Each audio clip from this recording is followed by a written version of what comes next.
Okay, we've had a lot of news drop in the land of Formula 1 after the Belgian Grand Prix, so with that in mind, I felt like it was time for another Newswipe to bring it all together.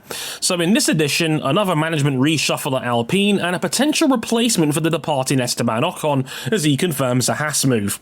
Carlos Sainz commits to his future, and Red Bull commits to Sergio Perez. Let's talk about it. As mentioned in my race review post on Sunday, Bruno Faman has stepped down as Alpine team principal to focus on his main role as vice president of Renault's motorsport division. His replacement was named this morning as Oliver Oakes, the runner of junior team High-Tech, who will become the team's fifth boss in the last 5 years. I know Oakes comes with a lot of respect. He's still just 36 years old, making him the second youngest team principal ever in F1, and has done a brilliant job turning High-Tech into a top-tier junior team in F2. Paul Aaron sits second in the championship as we speak. But it does raise some further questions about the state of the team. When the press release came out announcing this move, new special advisor Flavio Briatore was commenting on the story, while at the same time, former team boss Faman admitted there was a difference in vision between the pair about where they saw the team heading. It does make me wonder just how much influence Flavio has in his new role, especially given his first actions when he rolled up in Barcelona was to immediately push for Carlos Sainz. More on that in a bit. There's also the questionable background of Oak's High-Tech team. We all know it's Russian-backed, and we know High-Tech lodged a formal bid through the FIA to apply for the grid in 2026. A bid that was ultimately rejected. And when Nikita Mazepin puts a wink emoji on his Instagram on the same day, only 4 months after the EU threw out his sanctions for his dad's involvement in the war on Ukraine, it should be raising more inclinations of, this might be sus. But I fear will only get murmured on Twitter and in private circles. As for their second seat, it was reported today that Jack Doohan is close to securing a seat for 2025. It means for the first time since Romain Grosjean, Alpine are set to promote a driver from their academy. I'm happy for Jack. He was a very solid F2 driver, winning 4 races in the class and finishing third behind Pourchaire and Vesti in the 2023 championship. Given the extra year as a test driver, it's a sensible hire. Pour one out for Victor Martins, who hasn't seen a crack in the pavement he hasn't stepped on.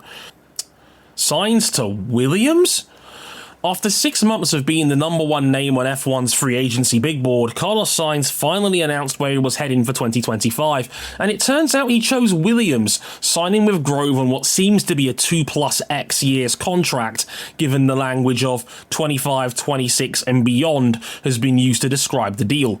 And the timing on this one is kind of funny because amazingly more of the silly season has revolved around Esteban Ocon in recent days. This time last week it was announced he was joining Haas on a multi-year deal. A couple of days later, former Alpine team boss Marcin Budkowski let the cat out of the bag that he had a secret seat fitting at Williams and tried to leave Alpine mid-season for them, but Alpine blocked the deal. Not exactly a ringing endorsement for Jack Doohan, but I digress. I'll get to Sainz in a minute, but a quick word on Ocon to Haas. Great deal for all parties. Ocon has done an exceptional job in his years at Enstone. A rock-solid driver who came into his own once he adapted to his new team, kept Fernando Alonso pretty honest in the 2 years they were teammates, and is handling Pierre Gasly well too. I don't think his reputation as a locker room poison has ever truly held up, and I just don't think Alpine's the right platform to push up the field in an elite class that has had most of its seats locked in long term. Norris, Piastri, Verstappen, Leclerc, etc.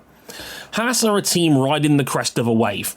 Hülkenberg has done a very solid job being an anchor for the Banbury team, and Ocon is easily on his level, if not a little bit better in my opinion. I also think he'll be a great yardstick for incoming Brit Ollie Behrman. Haas has a genuine shot at finishing 2024 as a top 6 team, and they look on the up after a horrible set of years in the back end of the Steiner era. Fresh management, fresh development philosophy, fresh driver lineup, the previous stench is mostly gone. I like it. As for Carlos Sainz to Williams, this feels weird. I think the Spaniard made all the right moves. Explore the market, entertain all the offers available, but also hold out and see if Red Bull take the aggressive option of firing Sergio Perez, or if Brackley took the conservative option and not put Andrea Kimi Antonelli straight in with the factory Mercedes. Either one of those options, and they did look feasible at times, could have been on, and given they're the only 2 teams who give you a viable championship shot, I would have waited to see what would happen. But with Perez staying until at least season's end, we think, and Antonelli starting to show his full promise in F2, they seemed off the table. And out of what's left, Williams seemed the most sensible move. Audi still reeling from Andreas Seidel walking away from the project just 18 months out from the team's debut. And while Alpine running Mercedes power units may turn out to be a net positive, it can't feel good joining a team that will have 5 team principals in the last 5 years and is actively looking to give up its factory status. That just left Williams. If you're James Vowles, no wonder you've spent the last 24 hours gassing up the ever-loving shit out of your new hire. Carlos Sainz has been a top 6 driver in F1 for over half a decade now, with multiple teams. He's won a Grand Prix for each of the last 3 years, and he's 5th in the championship right now. Williams is sitting 9th in the Constructors, has 4 whole points on the year, and if anything has probably gotten away with larger criticism for a season that's completely gone to shit. Logan Sargent was probably never F1 level in the first place. He was a decent upper-medium F2 talent who probably would have been a better fit in IndyCar system and who was already hired when Vowles took over. Vowles never seemed sure about keeping him on, dancing around employment questions all through the back end of 2023, eventually giving him another chance for this year after the season finished. And as much as he has improved marginally, it was never enough to justify getting equal treatment within Williams over the far better Albon. And even he has regressed in 2024, mostly down to a car that's got a horrible chassis. It started the season 15 kilos overweight, something Vowles reckoned was worth nearly half a second in lap time, cancelling out all that hard work they'd done in 2023. This isn't a signing, it's daylight robbery for Williams. All of a sudden, an Albon-Sainz pairing, or bonsai as I've seen it labelled, is the best midfield level team on the grid. And I suspect Sainz was likely wowed by buying into Vowles' vision that Williams will be a podium contending team again in 3 to 4 years. For his sake, I hope he's right, because right now Williams has gone backwards again, not forwards, and Sainz is signing away his prime years to a team that right now cannot score points comfortably. Checo stays. Turns out that same Monday evening, Red Bull announced it's going to stick with Sergio Perez for the rest of the 2024 season, despite an enormous amount of pressure from fans and journalists for him to be sacked mid-season. Ultimately, as others have pointed out, and I broke down last week, there was not, as Boris Johnson used to say, an oven-ready replacement ready to go. You'd be dumping 3.5 years of Checo and data you have on him to promote one of your other 3 drivers instead. Daniel Ricciardo, Yuki Tsunoda, or Liam Lawson. Between them, Daniel Ricciardo's been fine since sorting out his chassis issues, but still could make a reasonable argument Tsunoda has been better this year. The team does not believe Tsunoda has the mental fortitude to compete at the highest level, otherwise he'd have gotten a chance by now, and Liam Lawson's sample size is likely just too small to gamble another promising junior's career on. It's worth an added mention that Isaac Hadjar is forcing himself into F1 contention for 2025 with his excellent F2 season, but given the general down sentiment on the series as a whole right now, he's likely not a serious contender yet. I had a kernel of respect for Red Bull acknowledging in this decision that they might be part of the problem, and maybe they haven't been as supportive of their driver as they could have been, which, given that Helmut Marko has constantly ran to his friends in the German and Dutch media at every opportunity to bitch about him, says to me that there's a clear difference in opinion and in approach on how to best handle Checo. Again, not exactly confidence-inspiring.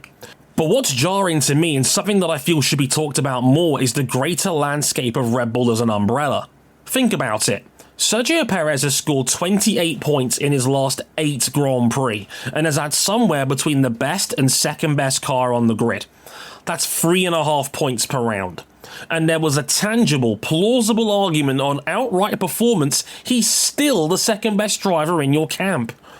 This is with Red Bull having 4 cars on the grid to best evaluate talent and the longest running driver academy in F1. If this is the best you can do right now, and you cannot definitively upgrade on Sergio Perez right now, then your academy isn't working properly and the whole umbrella needs to be looked at, because this just isn't good enough and a damning indictment on Red Bull as a whole. As I said last week, I think this is still probably the right move for Red Bull in the short term. Even more so now Carlos Sainz, Esteban Ocon and Nico Hülkenberg have all committed to other teams for 2025, meaning you don't have a driver in free agency that again is a slam dunk better shout than what Checo is right now. That second seat has been a poison chalice ever since Ricciardo was fed up with it in 2018. It likely cost them a Constructors' Championship in 2021, and with McLaren reducing Red Bull's championship lead this year to just 42 points, history is likely to repeat itself.